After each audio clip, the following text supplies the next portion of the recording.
और आइए पहली बड़ी खबर की ओर आपको लिए चलते हैं। अमेरिका को बड़ी सफलता मिली है। अमेरिका यूक्रेन को मिनरल डील के लिए मनाने में कामयाब हो गया है। हालांकि यूक्रेन अभी भी डील के बदले सुरक्षा की गारंटी मांग रहा है। कुल मिलाकर अमेरिकी राष्ट्रपति डोनाल्ड ट्रंप रूस को बातचीत की मेज पर बुलाकर ज़ेलेंस्की पर दबाव बनाने में कामयाब रहे हैं।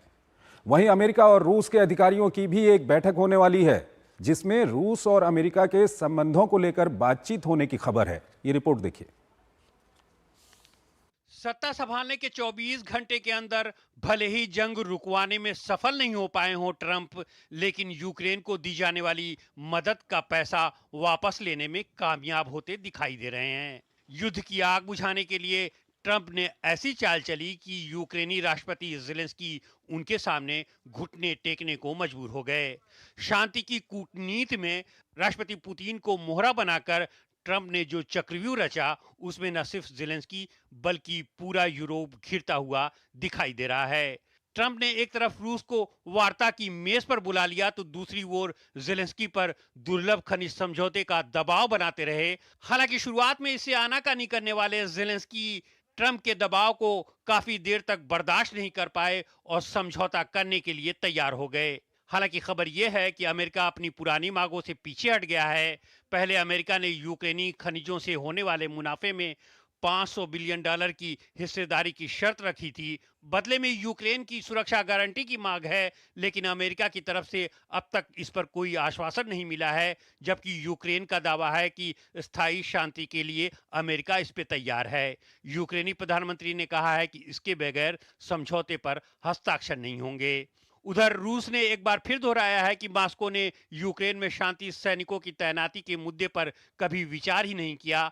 रूसी विदेश मंत्री सरगेई लारोव ने कहा है कि दरअसल ये विचार एक धोखा है, जिसका उद्देश्य यूक्रेन की सैन्य ताकत को फिर से बढ़ाना है। वहीं जर्मनी की विदेश मंत्री ने यूरोप की सुरक्षा को सशक्त बनाने के लिए एक रक्षा कोष की आवश्यकता पर बल दिया है। उधर रूस और अमेरिका के बीच राजनयिक संबंधों का समाधान निकालने के लिए दोनों देशों के अधिकारी गुरुवार को तुर्की में मुलाकात कर रहे हैं। विदेश मंत्री सरगेई लारोव ने कहा कि इस्तांबुल में होने वाली इस बैठक में दोनों देशों द्वारा निकाले गए राजनयिक कर्मचारियों के मुद्दे पर चर्चा होने की संभावना है।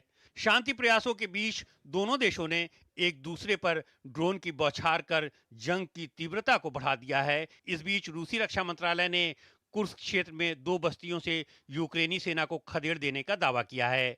पिछले साल अगस्त में यूक्रेनी सेना ने इस इलाके पर कब्जा कर लिया था। और इस खबर पर बात करने के लिए हमारे साथ जुड़ रहे हैं प्रोफेसर स्वर्ण Singh, school of international studies JNU। Professor Singh, बहुत बहुत स्वागत है आपका हमारे इस कार्यक्रम में। सबसे पहला सवाल आपके सामने मैं रखना चाहूँगा कि खनिज डील के लिए यूक्रेन तैयार हो गया अमेरिका के साथ। इसको हमारे दर्शकों के सामने हम चाहते हैं कि आप एक्सप्लेन कर दीजिए कि ये खनिज डील जो है ये कैसे रूस यूक्रेन युद्ध से जुड़ती है और क्या कुछ होगा इसके बाद। सबसे पहले तो मजेदार बात यह है कि खनिजों का जो एक प्रपोजल है, प्रस्तावना है, वो दोनों तरफ से, रूस ने भी पिछले सप्ताह ये कहा कि अमेरिका को वो जो 20% यूक्रेन उनके आधिपत्य में इस वक्त है, वहां भी उन्होंने कहा करीब $350 अरब के खनिज हैं, वो अमेरिका से उस पर हिस्सेदारी बनाने को तैयार है। और ऑफ कोर्स ज्यादा हिस्सा जो खनिजों का है वो यूक्रेन के पास है। उसमें बहुत ही अहम खनिज जैसे लिथियम है, टाइटेनियम, दुनिया के 7% टाइटेनियम जो अलग अलग हथियारों में और जहाज़ों वगैरह में इस्तेमाल होता है, और काफ़ी बड़े जो स्रोत हैं कोयले को लेकर, गैस को, ऑयल को, यूरेनियम को लेकर है वहाँ। तो ये लगातार पिछले साल भी ज़ेलेंस्की ने ये और भी देशों से कहा था कि वो युद्ध विराम के बाद ये हिस्सेदारी इस तरह की बनानी चाहेंगे। तो ये लुभावना जो है वो तो है इसमें, पर उनको सुरक्षा की गारंटी मिले ना मिले, पर ज़ेलेंस्की को ये लगता है कि यदि इस तरह की हिस्सेदारी अमेरिका के साथ बनती है तो अमेरिका की जो प्रेजेंस है यूक्रेन में, वो अपने आप में वो कुछ हद तक गारंटी हो जाएगी कि फिर से इस तरह के युद्ध के बादल नहीं मंडराएंगे।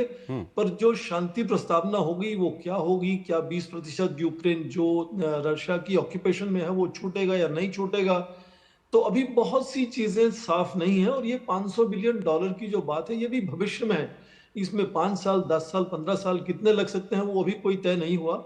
और उसमें भी खास ये साफ नहीं हो पाया कि क्या उसमें सिक्योरिटी गारंटी मिलेंगी। उसमें एक US Ukraine investment fund for reconstruction की भी बात हो रही है।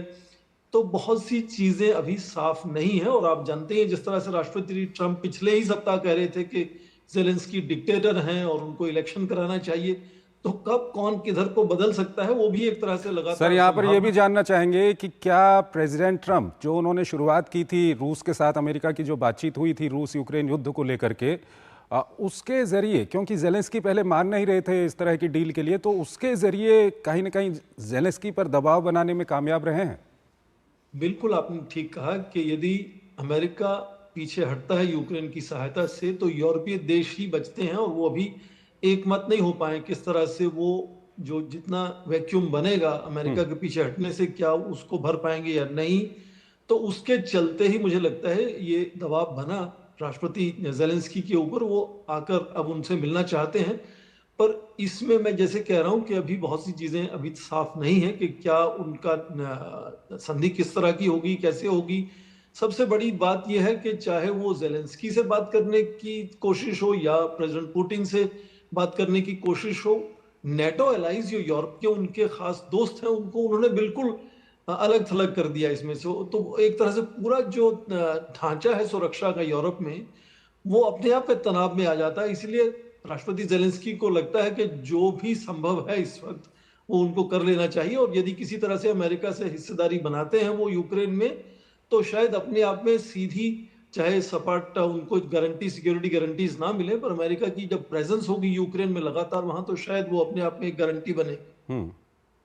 तो कहीं ना कहीं जब रूस यूक्रेन युद्ध को रोकने को लेकर के बातचीत होगी विभिन्न पक्षों के बीच में, तो वहां पर इसका काफी फर्क पड़ेगा जो ये डील हो रही है। बिल्कुल फर्क पड़ेगा, क्योंकि हम सभी बार बार कहते हैं कि राष्ट्रपति ट्रंप डील मेकर हैं। उनको हमेशा ये देखना होता है कि उनको अमेरिका के लिए इसमें कितना फायदा होने वाला है। वो अंतर्राष्ट्रीय मूल्यों, मापदंडों और संस्थानों को ताकतवर बनाकर अंतर्राष्ट्रीय स्तर पर नेतृत्व करने की सोच उनकी नहीं है। उनकी केवल अपने अमेरिका को समृद्ध, संतुलित और सुरक्षित कैसे बनाना वो सोच है। और इसमें उनको लगता है कि यदि, जैसे वो कह रहे हैं कि $500 बिलियन वर्थ ऑफ ये खनिज पदार्थ वहां हैं जिनको वो इस्तेमाल करना चाहेंगे यूक्रेन से हिस्सेदारी बना के, तो उनको लगता है कि उनकी डोमेस्टिक कंस्टिट्यूएंसी के लिए बहुत अच्छी बात है। और ये उनको एक और जीत के तरह से वो पेश करेंगे इसको। राष्ट्रपति जेलेंस्की के लिए भी जब अमेरिका पीछे हट रहा है तो ये जीत ही नजर आती है कि कम से कम राष्ट्रपति ट्रंप ने आज कहा कि जब तक इस तरह की जो पीस डील नहीं हो जाती रूस के साथ, शायद तब तक अमेरिका यूक्रेन को सहायता करता रहेगा। ये बहुत अलग बात है। आज तक वो कह रहे थे कि बिल्कुल सहायता नहीं करेंगे युद्ध में, और ये भी कहा कि यदि पीस डील हो जाती है तो उसके बाद भी पीस कीपिंग फोर्सेस वहां तैनात करनी होंगी, चाहे वो यूरोपीय देश करें या अमेरिका उसमें हिस्सेदारी करे। तो राष्ट्रपति जेलेंस्की को लग रहा है कि इस हालात में वहां की सुरक्षा स्थिरता के लिए शायद ये जरूरी है कि जो भी वो देकर अमेरिका से सीधी हिस्सेदारी बनाए रख पाए तो वो उनको करना चाहिए। और कहीं ना कहीं जिस तरह से अमेरिका ने जेलेंस्की की मदद की और कहीं ना कहीं अब जेलेंस्की को कीमत चुकानी पड़ रही है, यूरोपीय देश भी लगातार हम देख रहे हैं कि यूरोपीय देशों के जो नेता हैं वो प्रेसिडेंट ट्रंप से जाके मिल रहे हैं। फ्रांस के राष्ट्रपति की मुलाकात हुई, अब ब्रिटिश प्राइम मिनिस्टर की मुलाकात होनी है। तो यूरोप के साथ भी इसी तरह की बातचीत आएगी कि किसका फायदा किसका नुकसान, अमेरिका फर्स्ट, ये सब आएगा? बिल्कुल यही होता हुआ नजर आ रहा है कि यूरोप के बड़े देश जो आप देखें, आपने जिक्र किया स्टारमर जाने वाले हैं, मैक्रो अभी होकर आए हैं, तो वैसे ही जर्मनी के नेता भी शायद जो अभी बनेंगे वो मिलना चाहेंगे चांसलर नए। एक तो उनकी अंदरूनी देखे, फ्रांस और जर्मनी जो बड़े देश हैं उनको अंदरूनी अस्थिरता है उनकी, तो वो क्या अपने देश में जो उनकी अस्थिरता है उसको संभाल कर क्या वो यूरोप के स्तर पर सबको इकट्ठा करके आगे किसी तरफ ले जा सकते हैं, ये भी वो अपने आप में साफ नहीं है।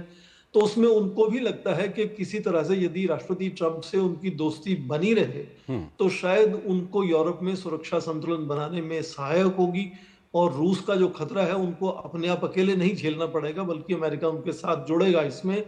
और ठीक है सर, इन सब के पीछे कहीं ना कहीं एक बातचीत है, इन सब के पीछे, पर्दे के पीछे बातचीत भी चल रही है कि किस तरह से रूस और यूक्रेन के युद्ध को रोका जाए, उसका क्या कुछ रोड मैप होगा आने वाले दिनों में। प्रेसिडेंट ट्रंप और प्रेसिडेंट ट्रंप और व्लादिमीर पुतिन की बैठक भी होने वाली है। लेकिन एक महत्वपूर्ण डेवलपमेंट ये है कि तुर्की में अमेरिका और रूस के अधिकारियों की एक महत्वपूर्ण बैठक होने वाली है। अमेरिका और रूस के बीच में कहीं ना कहीं बर्फ पिघलते हुए नजर आ रही है सर।